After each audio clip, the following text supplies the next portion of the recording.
In 1901, the Chicago White Sox, originally called the White Stockings, became one of the first 8 teams in baseball's new American League. They won the World Series in 1906 and 1917. Then, after famously throwing the World Series for gamblers in 1919, they didn't win again for 87 years. They broke the streak with a World Series win in 2005, but they've been one of the worst teams in sports ever since, setting an all-time record with 121 losses in 2024. So what's it like being a Chicago White Sox fan? Let's find out. I'm Dan Hopper. This is Thrill of Defeat. My guests today are Alex Schmidt, the host of the Secretly Incredibly Fascinating podcast on Maximum Fun, which I personally love. I also worked with Alex back at Cracked, and he's also a 4-time Jeopardy champion. Is that correct, Alex? 4 times. Yeah. 4 times. Yeah. So, Alex, thanks so much for being here today. Dan, you're the best. It's an absolute joy. And I really don't get to talk about the White Sox a lot. This is awesome. Nice. Cool. And my other guest is a podcasting legend. I don't know. A podcaster. But he is the host of what I think truly is one of the foundational comedy podcasts, Never Not Funny. He's made over 100 TV appearances, including The Tonight Show. It's White Sox fan Jimmy Pardo. Thanks so much for being here. It's my honor. No, I didn't know Alex was a 4-time Jeopardy champion. Does that mean, Alex, that, and I apologize for derailing, but I'm fascinated by it. Does that, you missed the Tournament of Champions, but did you get invited to any like second chances or anything like that? No. Yeah. Oh. And I did. I won 4 times, and they also lumped my season with another season. So it was a very high bar for the tournament. Yeah. Bummer.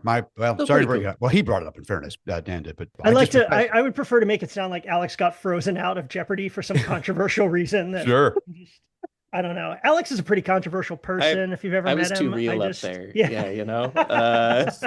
Who was your host, Alex? Was it with Alex or was it with Ken or was it with? It was 2018 with Alex Trebek. Oh, good for you. What a joy. That's wonderful. And I got to hear Johnny Gilbert say my name. It was great. Yeah. Nice. Great. Was it as thrilling as my introduction just now? No. Okay. He said nope. So it sounds like, so Dan's was better? Yeah, I think so. Yeah, I think it was. So as soon as I started this podcast and I thought of long-suffering fan bases, of course I thought of the Chicago White Sox and happened to know 2 comedy people who I really like who are stuck as lifelong White Sox fans. So how did you guys, just real quick, where did you guys grow up and how did you first become White Sox fans? Yeah, I can start. I'm from Glen Ellen, Illinois, in the western suburbs, and my dad is from Lisle, which is next door to it.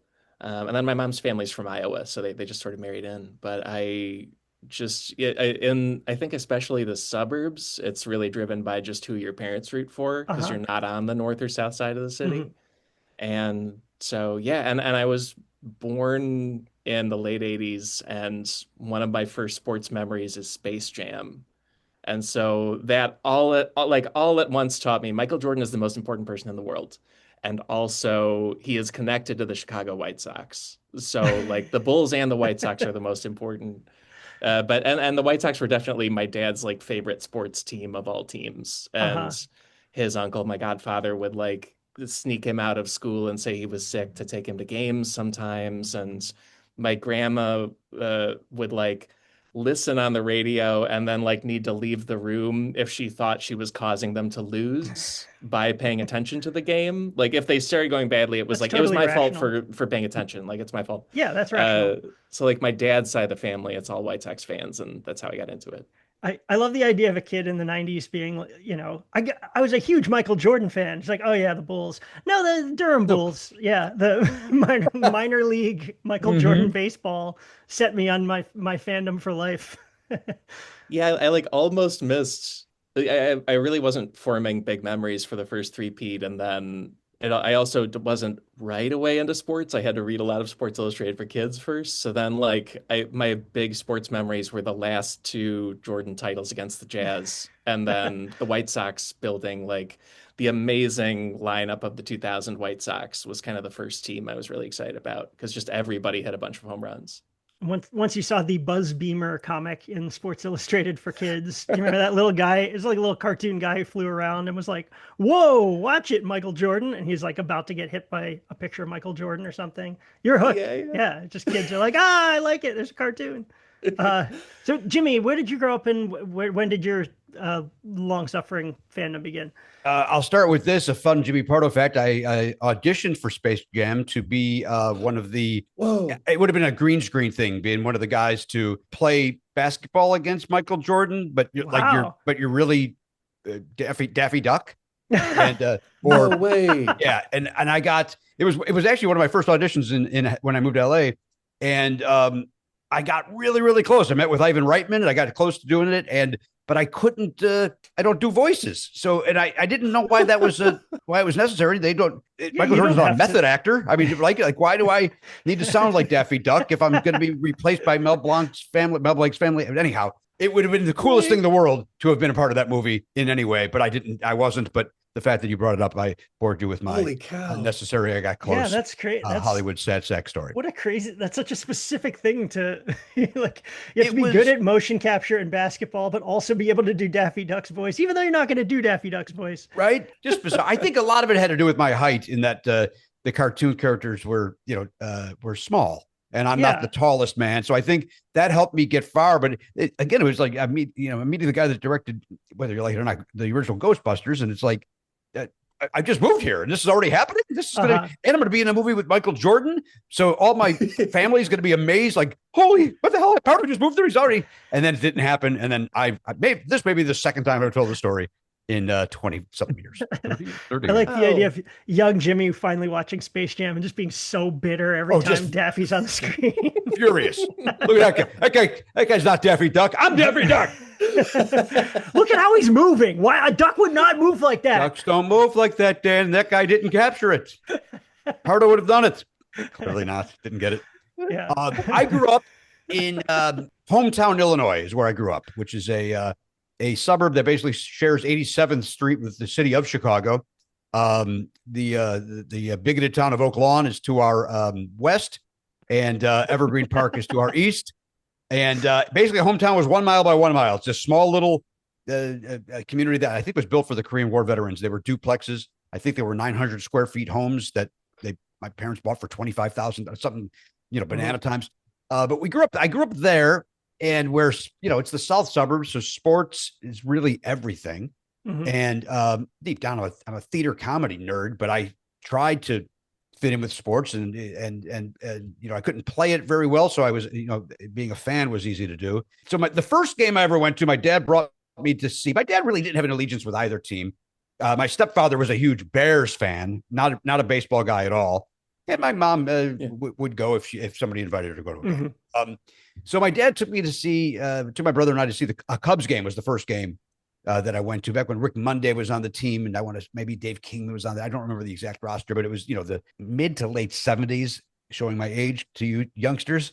And I loved it. I love the Cubs. And I still do love I'm not one of these guys like, oh, Wrigley's magical, but there is something, it's colorful and it's bright, and the Cubs uniforms are bright, and that classic white with the blue pinstripe and the red C. It's like, oh, this is amazing. I'm at a real baseball game. And then maybe 2 weeks later, it was very, very quickly after that first game, my dad, because my parents were divorced, we were looking for things to do. And there was a Sunday doubleheader. I think it was a doubleheader, where my dad thought he was getting good bounce outs for his money. Like, I'll bring these guys to see 2 baseball games for the price of 1 at a time where maybe a ticket's $1 to sit out in the bleachers. Like, it was nothing. And so we went to see the White Sox, and the very first game, a guy named Alan Bannister, who was a utility guy that may have had a career batting average of 248 or something. I don't know his exact stats, but he got hit in the head by a pitch and went down. And I was like, oh, geez, that's bananas to see, like, as a kid. Like, you see a grown man get hit in the head with, literally it hits him in the helmet and he just flops down. But then the very next inning, he was playing shortstop, and they turned the double play. It was a ground ball to second. Whoever was at second, it could have been George. I think it might have been George Orta. Flipped the ball to Bannister. Bannister does this crazy, like, he jumps up with his feet are hitting his butt, like, so that he doesn't get hit by the tag, or by the slide rather. And so he's up in the air and sidearming it to first. And I remember the angle that we were on, because again, we didn't have expensive seats. Like I saw all of that like in real time, like from a just a straight on view from like behind first base, way up top. And I thought, who is this Bannister guy? Like, again, I'm a young kid who doesn't know any of the players. And all I know about this guy is that he got hit in the head and he just turned an amazing play. And I now need to know everything about Alan Bannister. Well, it turns out he was a journeyman utility guy and he was fine. But and then the next morning, both the Tribune and the Sun-Times had a picture of that play, like with some headline, like maybe Bannister flies to a Sox winner, whatever it was. And so I thought in my head, I still thought it was like, well, this Bannister guy's the biggest star of the history of baseball. And that was enough. That day, that game was enough, or again, could have been, it possibly was a doubleheader. That was enough to then make me a Sox fan, which was easy to do because, again, I'm on the south side. I'm in the south suburb where 99.9% are Sox fans. And then the Cub fan who's there is mocked relentlessly. And then there's also that weird Sox thing that I never subscribed to, but a good day is the Cubs lose and the Sox win. And it's like, I don't care. I want them both to win. Why do you want, why? I don't understand the rivalry. I don't get it. So it was easy, though, to then become a Sox fan. And I was all in on the side. And I mean, all in, any amount of money I got from my newspaper route, I bought a White Sox shirt or a White Sox jersey, or, if we were lucky enough to go to a game, buy a souvenir there. We grew up poor. I mean, we didn't have a lot of money, but basically every penny from 1976 to 79 was spent on the White Sox as a kid for me, for any sort of souvenir. So that's what got me into it. It was just happenstance that my dad took us to 2 games in the same month, and I chose the White Sox. My brother to this day is a Cubs fan, so he's still a Cub. He's a Cub guy, and I'm a Sox fan. Oh yeah, wow. And but there's no brotherly rivalry about it. I don't think. I think he's like me. If the Sox win, great, but he'd rather be. I hope the Cubs win, Jim. So. Well, I hope the Bannister guy is listening to this, so he knows he inspired some kid to take up baseball for life. He's just like, what? I've never heard that. Here's another Bannister. Here's another Jimmy Pardo fun fact. So many years later, 2006, I found a game-used Alan Bannister jersey on an auction site, and nice. I was like, well, I have to get the game-used Alan Bannister. He's my favorite player of all time. And so I'm bidding, and I'm getting outbid. I'm like, who in the hell else wants an Alan Bannister jersey in 2006? And it just keeps going up in price. And I'm like, when do I cut this off? And why is it going now for close to $600? What's going on for an Alan Bannister jersey? And eventually my wife and friend Mike said, hey, will you stop bidding on that jersey? We're trying to get it for you for your birthday. Oh God. So we kept, I was literally bidding. My wife was at the other computer bidding against me, and I didn't know I was bidding against her. Quintupling the price for your wife. So Alan Bannister of the Magi. Yeah, exactly. Bannister of the Magi. So whoever was selling that Bannister thing had to say, this thing's a heated battle. These two won't stop going at it. And it was literally coming from the same, internet address. Like it's crazy. Anyway, I have it in my closet, and I wore it once for Halloween. I went as Alan Bannister, and it's never come out of its package since then. I don't know what to do with it. The jersey's been sold to the guy who got the role of Daffy Duck in Space Jam. No, that guy's going to take that too? That seems unfair. The guy gets everything. He's like, I had all this money after Space Jam. You're like, I'm going to kill this guy. I got money to burn. I got duck money.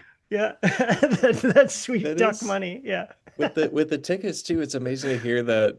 Like, I think for my family, it also made a lot of economic sense to be White Sox fans versus Cubs fans, just because, especially by the past few decades, Cubs tickets are just so in demand. Like, they're just relatively expensive. We wouldn't have switched teams over it, and there's plenty of working class Cubs fans, but we could go to a lot of White Sox games the same way we could go to Chicago Wolves hockey in the minors and Kane County Cougars minor league games outside of the city completely, because you could just do it. I had my friend Phil, somehow he worked out this scheme where our local Pizza Hut, the Pizza Hut whole standing restaurant from when I was a thing, they had some kind of coupons they were giving away for White Sox tickets. And then he went to the restaurant one day and the hostess like left her stand to go do something. Oh, And he grabbed like a whole stack of the coupons out from under the thing, and nobody caught him and nobody figured it out. So like that entire season, he went to most of the White Sox games, oh, like that's awesome. from our suburb, like the train down and back and stuff. And because he just like Cubs tickets were a lot like Jordan Bulls tickets or something. Like it wasn't quite that level, but it was pretty hard to get. And then White Sox tickets, you could just afford. You could do it. And they haven't had the money to sign a free agent since. Thanks to your friend. Oh, like no. we needed that money. You're the problem. Yeah. Alex brings up a good point. Living in a hometown, going to Comiskey was a 20-minute drive as opposed to going to Wrigley, which was like a 45 or 50-minute drive. So, or maybe even an hour, depending. So it was easier then for my dad to just go, hey, let's just hop over to see the Sox game. And I'll tell you this, you could park on the street and just walk to the stadium. Like it wasn't, these big parking lots like it is at every stadium now. It was like, literally it was a neighborhood, and you'd get there, and the Sox weren't good in the they had the Southside Hitmen and everything at the mid to late 70s, but they weren't good. So you could show up and just literally park, in front of the stadium and get out and go to the game. So it was, again, you didn't have to pay for parking. It was a cheap afternoon for a divorced dad to spend with his kids. Yeah, that's nice. No, it was nice. Yeah. Yeah. That kind of leads into the question I'm sure most people have about White Sox fans is how does one become a White Sox fan and not a Cubs fan? And kind of what is that real or imagined? What is the perceived divide between White Sox fans and Cubs fans? Yeah, I think it's a few things, but a lot of it is what we've talked about of proximity and access. A lot of it is just who your parents are already into. Yeah. And then I also, when I was a young boy, like middle school especially, it was a lot of fun to be combative about White Sox and Cubs. Never physically, but like we got a big kick out of like, this is the closest we're going to be to rival West Side Story gangs. Right. Getting into rumbles all the time, Alex. Yeah. Young Alex constantly rumbling with the Cubs kids with like switchblades. And if I may, Alex, I don't know really well. I'm guessing you lose those fights.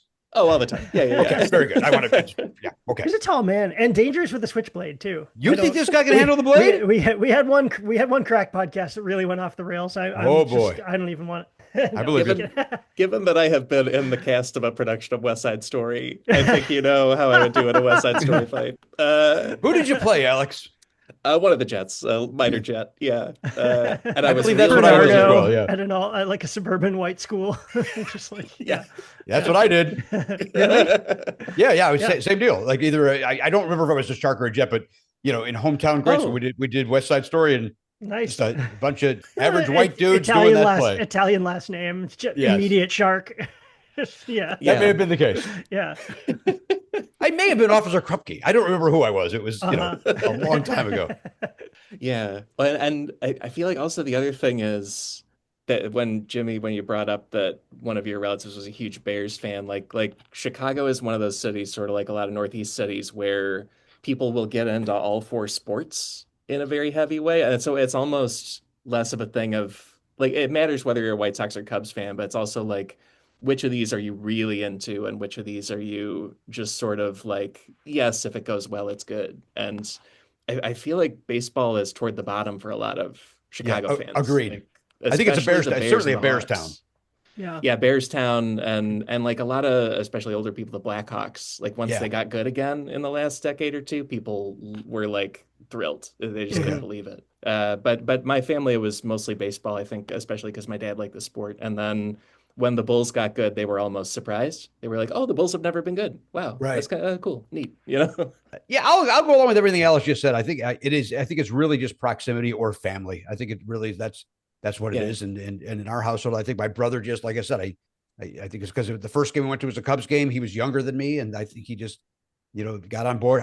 My brother loved Dave Kingman. He was crazy for Dave Kingman, so that like made him be a Cub fan, and then. Of course, I've got that love of Bannister, so that I couldn't drop that. So it was fun. You do that thing when you're a kid and you're in the backyard and you're playing wiffle ball or whatever, and it's like you say you're being a player, and so he would go, "I'm Dave Kingman," and I'd be like, "Oh, I'm Lamar Johnson," and then so I think I'm going to hit home runs that day, and that's fun to do. So it was fun. It was actually fun in the household that he was a Cub fan and I was a Sox fan. It wasn't a rivalry; it was more fun that, oh, we get to root for two teams and we get to pretend we're different players and so on. So it was a good time.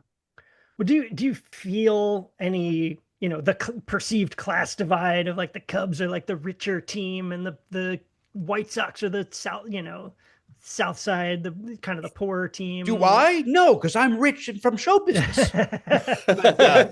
but no, of course there is that, and there is, and I kind of alluded to it earlier. There is certainly that resentment from a lot of White Sox, South Side White Sox fans who are, out of North Side. That's where you go. That's too much money up there, Jim. It's like, I mean, yeah, it's more, but they're winning. It's they're probably the same prices now. I mean, everything's expensive, but there is the bitterness of, I think they're mad that somebody else it's just that mentality that they can afford it and I can't. So that means I must be mad at them, even if they're like, it's just irrational. But I think that's kind of having grown up around it, there's a lot of that.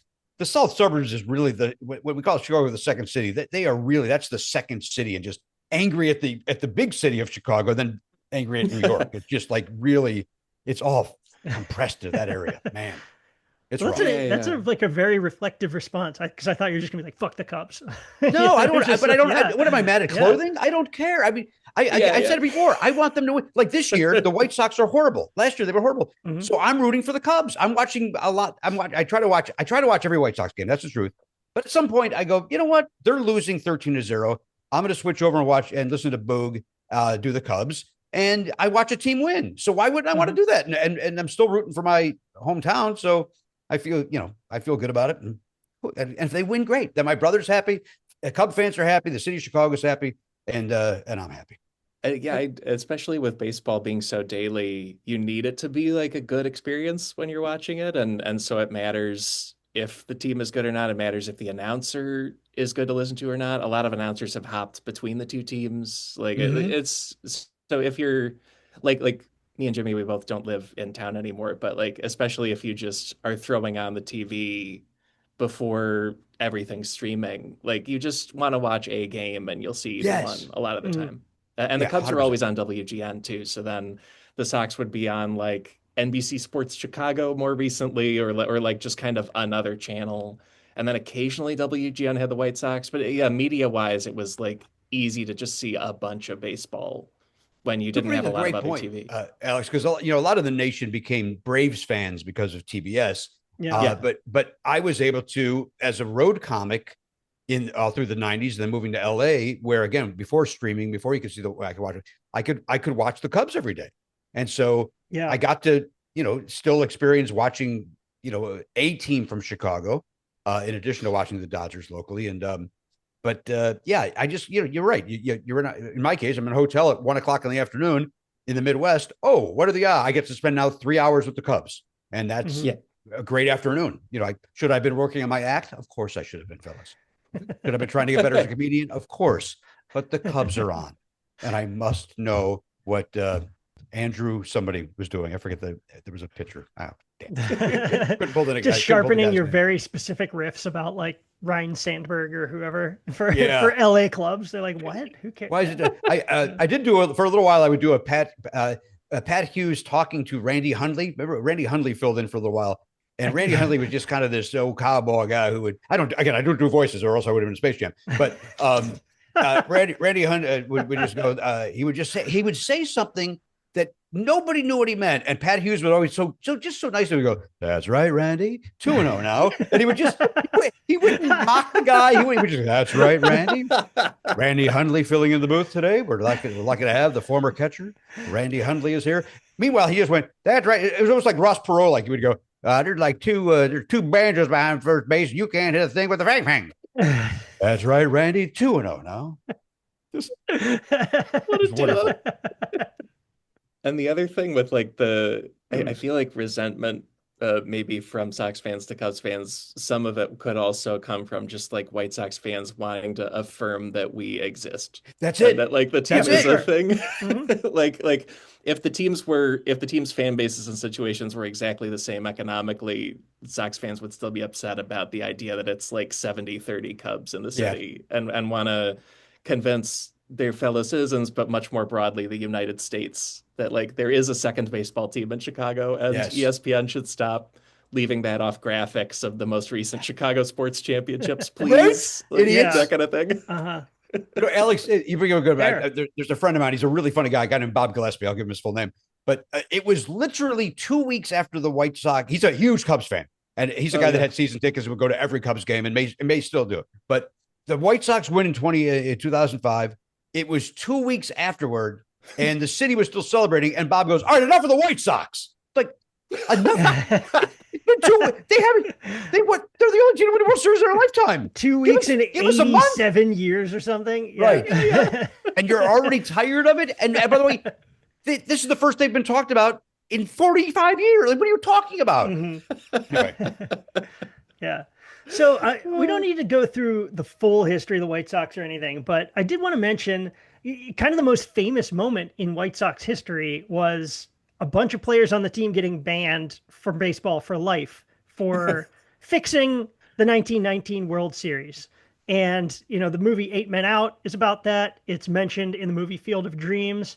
What is it like to kind of have the biggest public consciousness moment of the White Sox franchise? Is this like historic shame? I don't know. How does that land on you guys? I feel like it came up less than you would think. Yeah. Like, especially there'd be a little, I feel like I'm talking about the Cubs a lot, but there'd be like a little joke that my dad would say about the Cubs, which is like, hey, anybody could have a bad century. Ha ha ha. And yes, but also it took like 80 something years for the White Sox to win another World Series. And that seems like a much stronger curse reason than the made up ones about the Cubs and a Billy Goat not getting let in and stuff. Like gambling, like collaborating with gamblers to lose a World Series on purpose should be an ironclad sports curse. And the whole stadium just vanishes like that Back to the Future photo or something. But it came up less than you would think. And then I feel like it's also been turned into art. Like now recently when they do those games in Iowa at the Field of Dreams and Tim Anderson hits a walk-off into the corn, like now it's just this sort of cultural moment rather than any kind of like problem or like scandal. Yeah. I also think all those people are dead. Anybody that was affected by that's gone, or anybody that was upset or had shame for it, Dan, is gone. It affected my life 0%. Like it never, we never went, like even when, like in grade school, when we were all huge White Sox fans, we never went, but 1919, like nobody said it. Everybody said, what about Richie Zisk last night? Like, no, it didn't affect our lives at all, really, until the movie came out. And then you talked about the movie, but to Alex's point, it became art. And then now people buy the jerseys of that year and as a souvenir and such, but I don't think it's a thing. I really don't. Yeah. I wouldn't think it would like ruin your fandom or anything. I just mean in terms of like, you know, the way the Yankees still celebrate Ruth and Gehrig and stuff, to have this like monumental old historic moment, but it's like not something you want to celebrate the anniversary of, but it is like a fascinating story that's really interesting. And, it's part of the White Sox history, but it's also like, but you know what, Alex? I'm sorry, Dan. I think it's so long ago that it just seems like a movie at this point. Like, it's like when you're talking about it, you're kind of talking about the movie, not the actual event. So I'm only talking about it because you brought it up. I wouldn't have mentioned it for another 10 years. Yeah, I'm still mad about it, honestly. I know you are. I know. Sorry about giving you what you want. Seethe in your anger. Sit in your seething. Yeah. Because also like a lot of teams, like I feel like somebody like Babe Ruth is important because he turned the New York Highlanders or whatever recently into like the New York Yankees. Like there was a through line of that mattering on the fields, and they just immediately banned the whole 1919 team, and then it has no lineage to the players that came after, really. So yeah, that makes sense. It's almost more of a fable, and I'm borderline happy it happened, so there's like more local color for the Sox, so like more reason to remember they exist. Yeah, it's kind of cool and interesting. I just read a book about it. It's really fascinating. 8 Men Out's really good. I don't like Field of Dreams, but it's cool. Me neither. I think that movie's kind of stupid. I don't know. I wish I liked it. Yeah, sorry. No. I can't believe you two said that. You know, I'm the perfect age for that movie, and I guess I need to see it again. I had not seen it since it was in the movie theater, and I walked out, and people saying they sobbed at it, and and I think a big part of it for us, Alex, I'm curious on your take, and Dan, you're from Pittsburgh, so maybe I don't know if it's close enough to the East Coast. The phrase "let's have a catch" was not a thing we said in Chicago. We said "let's play catch." So that magical moment where he goes, "You want to have a catch," and men sobbed, and they still quote it to this day. It had no impact on me because we didn't use that phrase. And so to me, it's just like it's a fine movie. I teared up when they walked out of the corn in that Field of Dreams White Sox Yankees game. That was more emotional to me than the actual movie was for whatever reason. I'm glad we're all on the same page. Yeah, that's interesting. It's fine, but yeah. It's fine. I don't know. I have trouble with movies where someone's like doing something crazy and he's like, "Is this crazy? Is this crazy? I feel like this is crazy. This is crazy, right? It's crazy." And you're like, "All right, okay, like whatever." And then there's a metaphor. It makes metaphorical sense, but like the actual nuts and bolts of the movie, I'm just like, this is stupid. I don't know. And I'm such a sucker for that kind of sentiment. That's why I'm like, agreed. The fact that it kind of missed on me, I'm like, I should be its like easiest target. I don't know. I'm a guy who cries at commercials. I mean, I'm that guy. Yeah, so no, totally. For that not to have an impact on me seems like people go, "What? Do you have no heart?" I will literally cry at an audio commercial. Like I'm an idiot. I cry. I'm an easy cry. And for some reason that movie just didn't hit me. Cut to, I watch it tonight with my son and I sob like an idiot. Who knows? I'll keep you posted. It's the Adam and Eve adult store like ad during like a Never Not Funny episode. You're just like sobbing. You're like, it's such a good deal. Guys, don't pass it up. You get the butterfly for the wife. That's a thing. Is that a thing? The butterfly? I think it's a thing. I don't know. They advertised back in the early days on our show. We haven't had such good value. Jimmy's tearing up. Yeah, that's it. We hope they're tears. That would be the hope. Oh God. Based on the product. So I feel like the main era of the White Sox that I think about, and probably Alex does too, and I don't know if this is true for you too, Jimmy, was they kind of got very cool all of a sudden in the early 90s, kind of the rise of Frank Thomas. Then they had Jack McDowell, the pitcher. Bo Jackson was briefly on the White Sox. Robin Ventura's there. Albert Bell came a little later, but they made 96, maybe. Yeah, they made the American League Championship Series in 1993. And I feel like all of a sudden this team that, I don't know, I wasn't really that conscious of, was like a nationally cool team. It was cool to have like a White Sox hat and jersey. Frank Thomas was really cool. What was it like to suddenly have this, this local team that maybe was your own little thing become a little bit national for a little bit? They're kind of the only version I knew too, which is also nice. Like that, like White Sox hats being one of the most popular hats in America has been sort of my whole life. And I also remember going to college. I grew up my whole childhood around the western suburbs, and then I went to college in Syracuse, and somebody was wearing a White Sox hat just for fashion, and I like accosted them like, "Oh, fellow White Sox fan," and they were like, "No, it's just my hat. You're weird."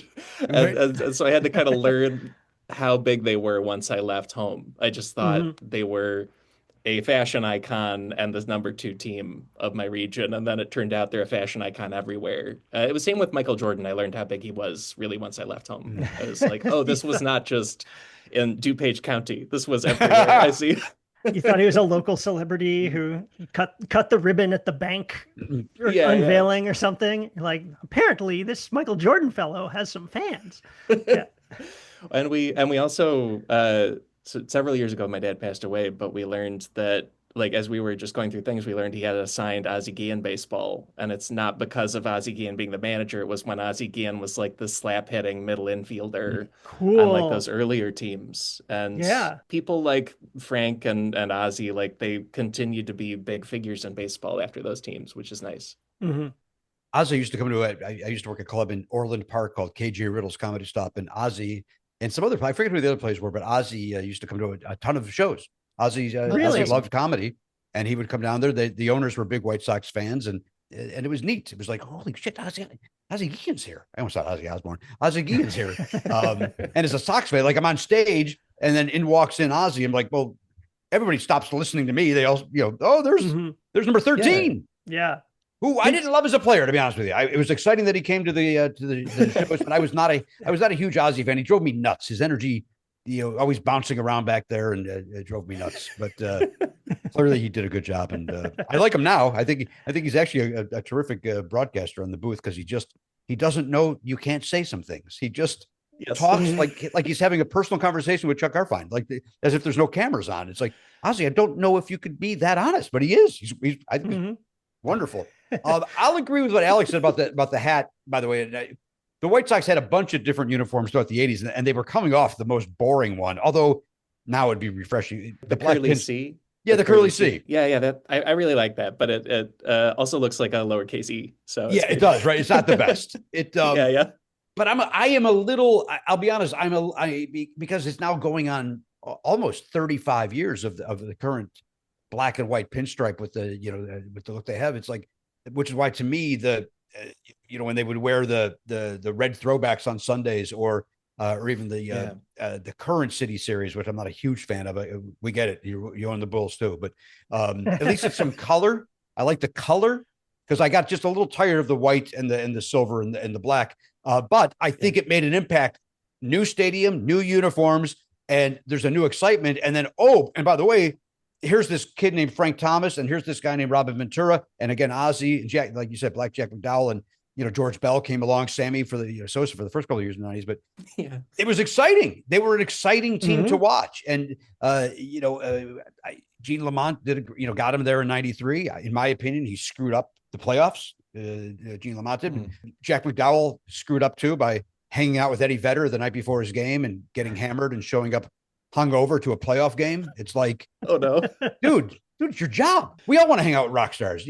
Good, you play 4 chords. That's like focused on your game. The 1993th convergence of events, right? Like Eddie Vedder got Jack McDowell to hungover to play a game, and he was horrible. McDowell was horrible, and Gene Lamont left him in a little too long, and then.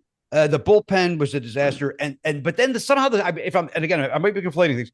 The Sox were kind of coming back in that last game. Was it the last game in '93 or the game prior to that? It was one of the two, where Bo was on the bench, and I forget who was at the plate, and it was like there was runners on base, and you've got Bo on the bench, and it's like, you know what, dude, try for lightning in a bottle. Don't put up the 240 hitting guy hoping he gets a hit. Bo's on the bench. What if he hits? What if it happens? And he didn't. And then, of course, the guy strikes out and, the Sox go home. And I remember the guy sitting behind me at that game. I was there with my girlfriend, who I now refer to as Jennifer 1 because she was the first Jennifer I dated. The guy sitting behind us goes, "Let's get out of here. I ain't going to watch them celebrate on my field," about the Blue Jays. And oh, man, that just right through my head. Yeah, that's such a poignant. I mean, I think maybe with our own respective accents, we've all heard or felt that sentiment before. Like exactly that thing. Yeah. Yeah. But that was that 93 year was that just was a magical year because 92 was okay. You liked the team in 92. You liked the team in 91. But then that 93 was just almost like the 2005. They were almost just like every time Robin or Frank came up, you thought they were going to hit a home run. Mm-hmm. And then there's George Bell too. Like you have these 3 guys that was like, and I think Julio Franco came in a little bit later, but you had these guys that just were like that 1, 2, 3 in the lineup. Like, we can't be beat. And you always felt that way. Like, well, we have that in, or when, and Jack McDowell was great the whole season, but it was one of those things like, we've lost 2 in a row. That's okay. McDowell's pitching tonight. We're going to get it back. Mm-hmm.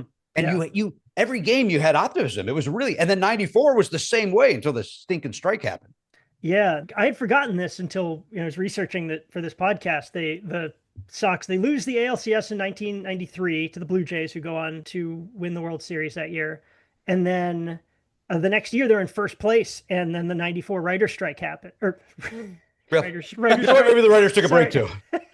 I don't know how that would impact the game. Baseball's fixed. I'm here to tell you all. It's just Alex is like, oh yeah, I forgot to warn you about Dan's weird conspiracy theories. I figured he would bring this up at some point. Yeah, sorry. No, the baseball strike happens in 1994. I remember the Expos were in first place too. Yes, so two suffering fan bases are in first place. The strike happens. It's major local Chicago lore. Like, if you tried to bother a White Sox fan about they haven't won a World Series in a long time, one thing they might say is, but 94 we would have won. Like, right. But I don't know if we would have. I think the Expos had a better team, even though White Sox were amazing. But if it went White Sox Expos in the World Series, I think the Expos. Let's say it goes to 7 games and the Expos win. But what if it would have changed both? Either of those franchises would have been changed forever. 100%. Yeah, which is it's kind of a bummer. But the strike happens and you're like, whatever. They're still good, and then they don't make another. They're not competitive for the rest of the 90s and the early 2000s until the 2005 World Series. which I assume for both of you and for everyone who's not over 100 years old is the high point of the franchise for you guys. Of course. Yeah. Oh yeah, yeah. What was your thinking in 2005 leading up to that? Did you ever expect to see a White Sox World Series No. in your lifetime? And can you take us back to kind of where your mindset was as that season was playing out? Yeah, so my dad was born in 1959, which was the previous time the White Sox had Oh been to yeah. a World Series. So he was an infant when they lost to, I think, the Dodgers in the 1959 World Series. He was almost still a fetus. Yeah. Calling him an infant seems like he wasn't aware of the game, Alex.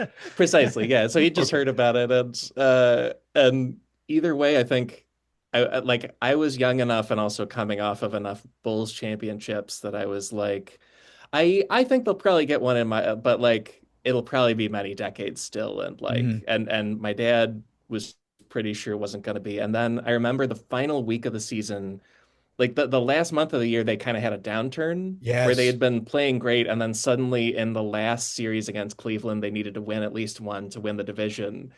And we were just moping around the house, like, I mean, maybe this is how it ends. Or maybe they get swept and they don't even make the playoffs. And then they won the games and then only lost one game the entire playoffs. Like I think part of why the That's country forgot crazy. about them winning the World Series is that they dominated the entire playoffs. And it was so fast. Exactly. Yeah. It was just a blip. It was all four pitchers, Burley, Garland, Garcia, Contreras, just won all the time. And then they got enough hits from either stars like Konerko or random guys like Jeff Blum, and that did it. That was all it took.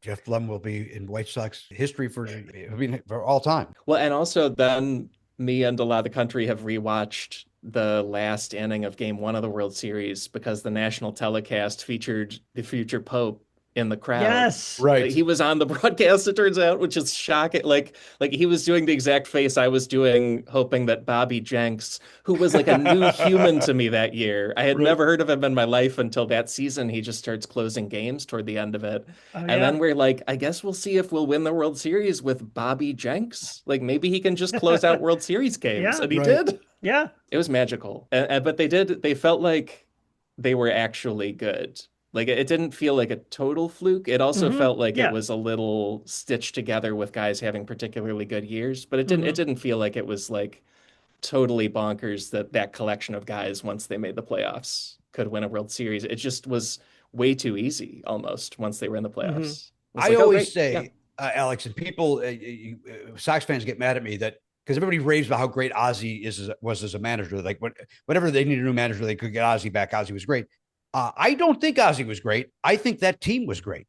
I think that team was so, to your point, everybody did their job and they did their job to the literally 10, they all played 10 out of 10. And so anybody could have managed that team to the World Series because they all did their job as good players, great players, average players. They all did what they had to do and they got there. And it may have been the first year that I had like the MLB package. I don't remember when that came. And then I thought I watched every game. And I remember it was one of those years, like 93, 94. It was one of those years. It was like, I got to be at the TV here in California at 4:10 or 5:10 to watch the game. And it was, every game was so exciting. And then we were at the, against the Angels in the playoffs. We were at the game where the Sox clinched to go to the World Series. And that was just unbelievable. Like we're just, I was there with my friends, Mike and Lenny, and then all the other White Sox fans that were there. There might've been 100 of us that then went down by the Sox dugout and we were cheering. Like we didn't want it to end. And the Angels, of course, it's same deal. I don't want to watch them, celebrate on my field. Like the fans are mad at us and the ushers are trying to get us out of there, but we won't leave because this has never happened before. And there we are celebrating with, Paul Konerko's waving from the dugout and, I'm a grown man, but I'm still like, I'm getting chills. And it was amazingly cool. It was just unbelievable to have been there for that. And then I tried to get tickets for the World Series, trying to get online back when the internet wasn't even as good as it is today, but even in 2005, but trying to get tickets and not getting through. And then I had a number in my mind. I told my wife, I said, I will spend this because this may never happen again in my lifetime, but I will go to this number. And that number was too low. Everybody was selling tickets higher than that. And it's like, I just couldn't rationalize, and you throw in airfare and all the nonsense, it just would have been like, so we don't make the mortgage this month then because you got to go watch a baseball game. You're like that sort of thing.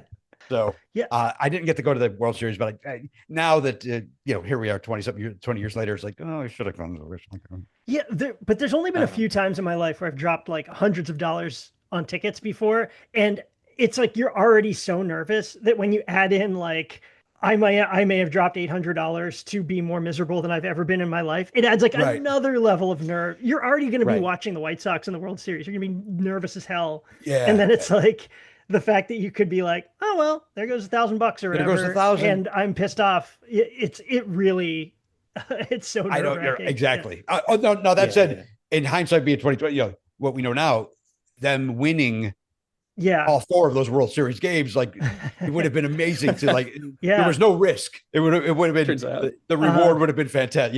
Yeah. So like, what were you feeling after that happened? Like how did the city of Chicago react? And well, I mean, Alex, you were there. I was at a bar in Burbank, California. They broke an 87-year drought and had only made one World Series in between the Black Sox scandal and the 2005. It was the one that your infant dad 59. watched. I was imagining your dad as an infant. My dad going, at 3 months old. I don't want to just see them celebrate on my field or whatever. Like it's like many words. You're like, wow. He's like 4 months old. He's articulating the sentiment. Yeah. He's got takes on Sandy Koufax or whoever. Yeah. I watch all of the games in our basement where our TV is. And then like, I remember like my suburb was not particularly walkable on the big roads. And then like these large sort of state routes, there would be guys selling championship t-shirts. Oh, awesome. Like out of like little bins where they pulled up their car. Unlicensed knockoff ones? I'm pretty sure, yeah. But it's still, isn't that exciting to see on the court? Like, because then like everybody's on board. The city's on board. Here's a guy selling these shirts. We're buying the shirts. People are like, there's just that energy. I love it. Like it was great, big Mr. K, and it's like kind of Paul Konerko's face, but not. And it's like like black and white. There's no, Who's Aaron Ray Band? I don't know. And the other thing was like it felt like an extra magical year because I feel like for that whole first decade of the 2000s, they were often pretty good. Like 2003 team was good. I was in England during the 2008 season, and I like stayed up to watch what they call the blackout game. They needed to play a game 163 to tiebreak the division, and so I like stayed up to very strange European hours to watch it by myself on a laptop, and I just loved it. But like they were pretty good all that decade, but also the Twins were so good, and later the Tigers were so good that they often would win like 80 something games and not make the playoffs. So like that's part of why 05 really broke through. Right. But I think they were good enough that people were primed to at least perceive of the White Sox maybe doing something. Nobody was like super confident, but there was at least the belief that like, oh, they have some guys. They're not like a junk team. So I was in high school, so we just go around school being very thrilled about it. And 2 years previously, we'd all kind of made a truce and detente as Cubs grieved the Bartman thing. And so like I think everybody still had like a good vibe and got to share that. That was nice. That's awesome. Nice. I just was at a bar in Burbank when they won the World Series with 7 other White Sox fans. Most of the TVs had some soccer thing was happening that same night that most of the people wanted to watch, but luckily they put the World Series on the big TV. It was like one of the only sports bars in LA that was playing the World Series because it was the two teams nobody cared about. So it was great, but it was great to be there and be with other Sox fans and I remember my buddy Mike just picked me up and we're just oh my God, the energy was just so unbelievably positive and wonderful. This was great. Just great. I love it. I love hearing about that. I feel like there's such an actual kind of long suffering team too. Like whenever Yankees fans are like, oh man, we haven't been back in 8 years or whatever. You're just like, shut up. Like, please wait until you're like in a room with just your 2 Yankees friends to complain about the Yankees around me. But like the White Sox, you really are just like, oh my God, I feel so, so happy for them. So Well, especially now being a White Sox fan, what a trog it is. Is that even a word? I don't think it is, but slog is what I meant to say. I agreed with you because I got the sentiment. Yeah. What does he mean by trog? A fun time, I assume? Probably. I don't know. I know they're a band, the Trogs. Does that play into this at all? The other thing just jumping to mind, my dad's uncle, I remember emailing with him shortly after, because he lives in Washington State, like kind of a rural place, but he said something along the lines of having watched them underachieve for 70 years. And he finally like it really hit for people who were older and had really stuck with them, because they had seen pretty good teams, and until last year the franchise had an overall winning record all time, but they had just never reached quite that height. And also partly because before they expanded the playoffs, they would just bonk into the Yankees, apparently. My dad really didn't like the Yankees because if only one AL team gets the pennant, then it's usually those guys. Yeah. Yeah, that makes sense. You know what? Something Alex just said made me think of going back to the 1919. It really is last year that I think our generation will remember as the black eye on the franchise of being the record of being the worst team in the history of baseball. And honestly, I was rooting for it to happen, because it was like, if you're going to be bad, get the record. And then they started winning towards the end of the season. It's like, you're not even going to be bad enough to be the worst. You've got to be the worst. You suck. You're horrible. They also, and Alex, I think you'll agree with this. They also were not a likable team. I didn't like the squad. I love the team this year. They're not good, but man, do I love watching them play. They're trying. There's some energy out there. But last year was just so I hated them. That's the truth. I was like, I want you to lose. You're getting on my nerves. And then, so for me, I think our generation, I guess that's my point. Last year will be more the what we remember as the 8 Men Out movie in 20 years is made about this. Realizing that they threw 121 games. That would be, you know what? There we go. That would be I would accept that excuse. That's how bad they were. Yeah. So as for fans who don't know, as Jimmy's talking about, 2024 White Sox set the all-time baseball record for losses in a season. It's 121 losses. And if you're thinking to yourself, hasn't baseball been around for 160 years, give or take? Yeah, pretty much. Yeah. And they did it. So move over, Brooklyn Superbas or whoever, every old ass team. No one was this bad. Nope. So, last fall, I would say 3 or 4 different people checked in with me to ask how long baseball has been a sport, which was a leading question towards, so they're really that bad? I'm like, yes, right. I agree. They really are. I'm the encyclopedia for you confirming this. Yes. Yeah. So between that and just everything post 2005, what is your feeling towards the White Sox now? And how has your fandom changed in kind of the 20 years? I can't believe it's been 20 years since that World Series towards this franchise that kind of seems perennially bad and also kind of cheap for a team that's based in Chicago. They got what is their deal? Reinsdorf's got to sell the team. I mean, that's the only thing that's going to say that. I know they made some moves this past year to get an influx of money with the new guy whose name I don't recall at the moment, but Ishii, I think, he's just horrible. He's just a horrible, cheap owner. Now, in fairness to him, he did throw a lot of money at Albert Bell once, and it didn't pay off. He threw a lot of money at David Wells, and it didn't pay off. David Wells was 46 or.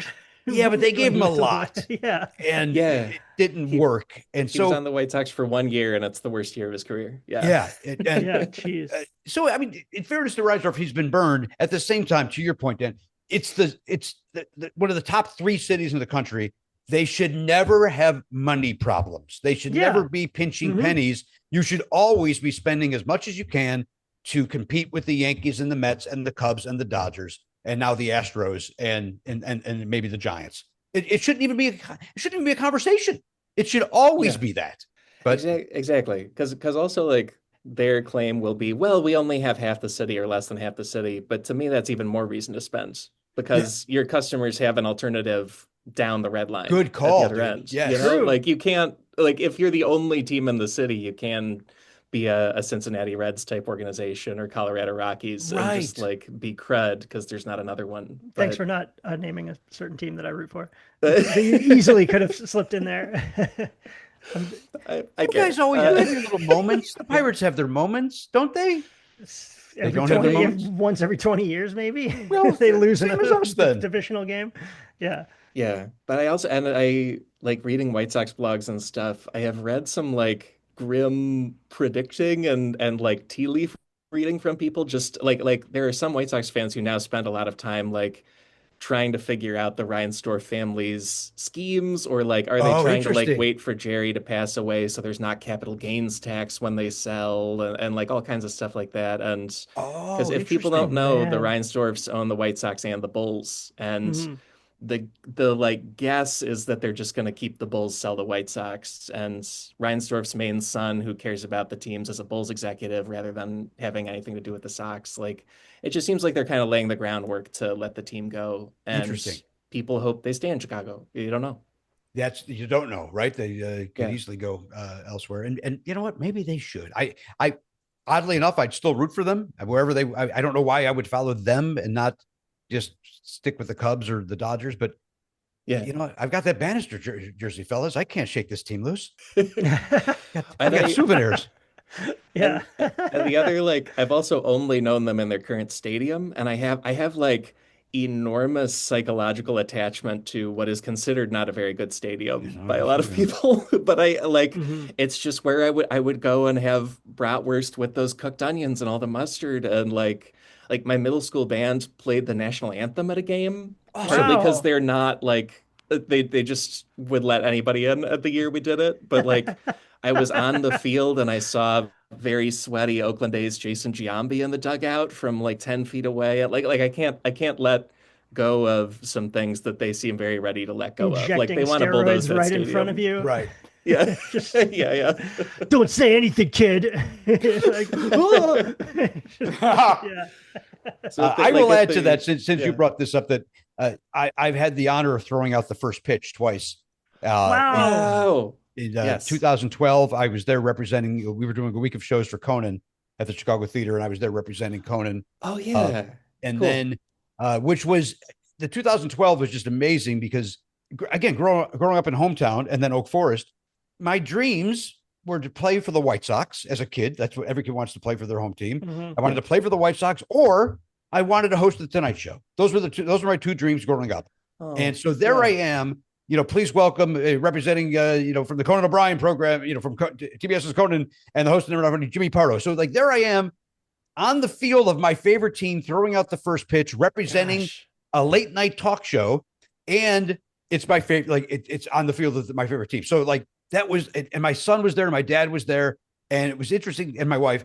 But it was interesting to have like my dad and my son, like just that generation of Pardos, and my dad understanding why it was important because he knew me growing up, and my son somehow, who was only like 5 at the time, he Oh. somehow got it. Like he understood how important that was. Like it was a really magical day. And then in 2021, it was the season where they opened up Oh. the stadium again. It wasn't scattered seating, like it was open. And I become friendly with Jason Benetti, and Jason texted me and he said, "Hey, you're going to be contacted about the game," because he knew I was coming to the game on this one Sunday, and he's like, "You're going to be contacted by somebody at the from the park." I'm like, "Oh, okay." I don't. I guess it's probably instructions on how to get up to the booth to say hello to Jason or whatever it would have been. And she's like, "So you got your arm warmed up? Are you all ready to throw out the first pitch on Sunday?" And I'm like, "What again?" Whoa. So I got to throw it again in 2012 and 2021. And so just That's so again, cool. the coolest thing in the world. I know that a guy from Dr. Pepper can also throw out the first pitch. I get it. You know what I mean? It could be just anybody, but growing up there and it being part of my childhood and everything, it means that it was two of the highlights of my life and career. And it's just another example of how lucky I am. While not a household name comedically, I've had great things happen. So, and those are just two of them. No, that's That's so incredible. cool. Yeah. What was going through your head leading up to that? Did you throw warm-up pitches on the side? Did you? Well, you can't do it at the stadium, which Yeah. I think I find odd that they don't even let you do not even one practice throw. Like, you know, so I practiced. There was a field near my dad's house. My dad lives in Westmont, and so I went to a field near his house and just threw it from 60 feet 6 inches and may or may not have torn my rotator cuff. And I wish I was kidding when I say that. I think I tore my rotator cuff. So the first time I did it, I got there and they brought me up to meet the broadcasting team, both radio and TV, Hawk and Stone. And then Ed Farmer came in and monopolized the conversation. He actually, but I'll say this. He said the greatest thing. They said, hey, this is Jimmy Pardo. He's here from Conan. He's going to be throwing out the first pitch. And he goes, hey, do yourself a favor. Don't think of it as a first pitch. Think of it as a first toss. Pretend you're playing catch with your dad. If you do that, you won't miss the plate. And it was like, that's what a great way to do it, because I would have tried to be in my head. Right. I'm going to be Mark Burley. I'm going to be Anthony Johnson throwing out this crazy, I'm going to try to throw a strike. And I was nervous about it. You don't want to be on ESPN that night, being 50 Cent or you're getting roasted by Conan for a week if you mess up this pitch. Minimum. Yeah. So him saying it's a first toss was like, that's it. And then I did it and I threw it. And the truth is, if you were a left-handed batter, it would have been just a bit inside. It missed the plate, but it still was like close enough where people are like, hey, that was a pretty good pitch. Like, all right. Hey. Good. So I thank Ed Farmer for that. And then that's the Sun-Times had a big picture of me on the back page the next day, which has become a ridiculous photo because I look like I'm doing a ballet.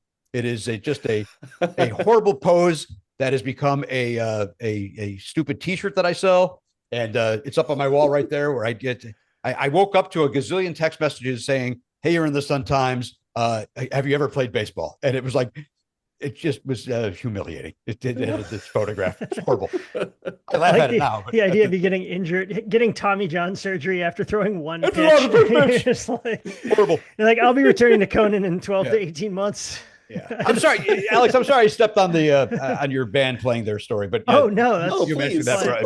Made me think of that. I was a middle school trumpet player. It's not important. Yeah. It is important. The trumpet's necessary. My favorite band is Chicago. You need a trumpet in the band. That's true. Damn. Okay, you like Chicago. We get it. I know it is. I wish the band Chicago was named anything else for that reason. Like, we get it. You like your city. Yeah, cool. So looking back in all these years, are you as big of a White Sox fan now as you have always been? And do you 100%. Think they'll ever be good again?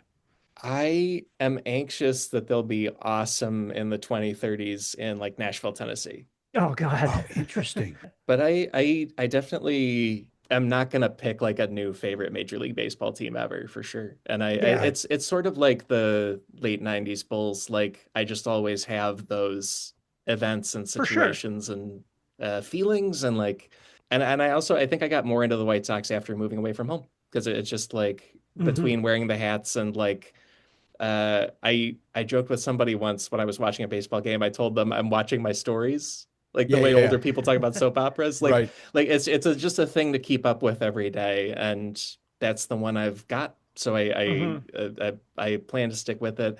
I really miss Jason Benetti. Yes, he was the best. The guy they have now is a perfectly nice guy, and it's less fun to watch without Jason Benetti. Mm-hmm. I will agree with Alex on that. I will be a Sox fan for life. I still try, like I said earlier, maybe I said on the show or before we started, I try to watch every game because I still enjoy the team. I am with you that we certainly, I was a Hawk Harrelson fan. I know that he was very polarizing, but I loved Hawk. I liked his Hawkisms. Yeah. I liked everything about him. He was unique and interesting. And he made, to me, even when he pouted, he made the game interesting. So he leaves and they bring in this kid from Homewood, Illinois, who's childhood White Sox fan. He's a Sox fan. And he's great at his job. And so now you've got that. And then the Sox start sucking. And Jason and Steve Stone are so entertaining. You still watch the game because they made the 9 innings fly by, even though the team is literally losing 13-0. And you don't recognize that they're losing that badly because Jason and Steve are being so entertaining. And then this poor guy, John Griffin, I think is his name, he has to replace back-to-back icons. Yeah. At the same time, the team is the worst team in the history of baseball. And he can't, he's trying to be positive about the team and look for the positive aspects. And there aren't any. And so he sounds like a guy that doesn't know anything about baseball. And so I truly feel bad for the guy. Also, he makes the mistake of going on social media and reading reports about him and tweets about him where people are basically just kicking him in the balls and he's reading it. It's like, I know from experience, doing a weekly show, you guys know this. You get emails. Sometimes people hate you. But that guy got hate like by the boatload in the first month. And like, then he tried to get out of it. And So I feel bad for him. I don't know if that guy is or will be a good broadcaster because I don't think he's at his best because I think he's on his heels the entire time he's doing his job. It's great when the Sox play the Tigers though, because you can listen to the Tiger broadcast and see the White Sox play and get to hear the great Jason Benetti. Yeah, that's the other thing. Like, I was ready for Jason Benetti to leave in an exciting way because, like, and And it it wasn't. might partly be a thing where, fans of a team just think their guy is the king of the world or whatever. But like people talking about the White Sox would be like, every time Jason Benetti doesn't have a White Sox game to do, ESPN's grabbing him to do a broadcast, and like we all figured like he's the next Bob Costas, so we need Right. to be happy while we have him, and then he'll be promoted up. But then he left for basically the same job with the Detroit Tigers, basically just because the organization got mad at him for using an agent in contract negotiations, Just like Oh my any God. professional would. Yeah. like a professional would. And, Exactly. Mhm. and it's like very dispiriting the way that went. Yeah. I feel like that's a very like 1920s Charles Comiskey thing to Yes. do. To Yeah, right. it's like an old school owner being like, after everything I've done for you, you need more. You're out of here, Yeah. kid. Yeah. Yeah. He needs Like more. there's no reserve because clause. I can ESPN get another wants him. job. Yeah. And I agree with Jimmy, like Hawk is magic in the totally different way. Like Jason's incredibly professional and funny and smart and perfectly worked with Steve Stone being a former player and like bring that in. And then Hawk was his own passionate 1960s and 70s man who like Yes. has a cowboy hat sometimes and has his catchphrases and just openly as a homer about the team. And Mhm. that's part of what I love about that '05 era and everything. Like it's trapped in the amber of that, it's Yeah. great. Yeah. Agreed. Oh. We always joke that everything comes back to Yaz. It doesn't with Hawk. It didn't matter what it was. Like, I'll tell you what, Stone Pony, the best guy I ever saw eat an ice cream sundae was Yaz. Okay. All right. I think we all eat Sundays the same way. I'll tell you what, Stone Pony, the way he put those sprinkles on. Yeah. And then when Jason came in, you could hear Steve Stone like gradually realizing that this guy was really fun to talk about baseball with, despite Yes. being, like 40 years younger and from a whole Right. different background. And it was magic. Like it's Agreed. the single best announcing team I've ever heard. 100% agree with you. Yeah. Oh, great. Positive energy, Dan. Growing up in the 70s, the baseball was a lot different. Baseball card shows weren't happening and stuff like that. People weren't charging for autographs. So like if a car dealership was a grand opening of a car dealership, they would have a Cub and a Sox player and come Yeah.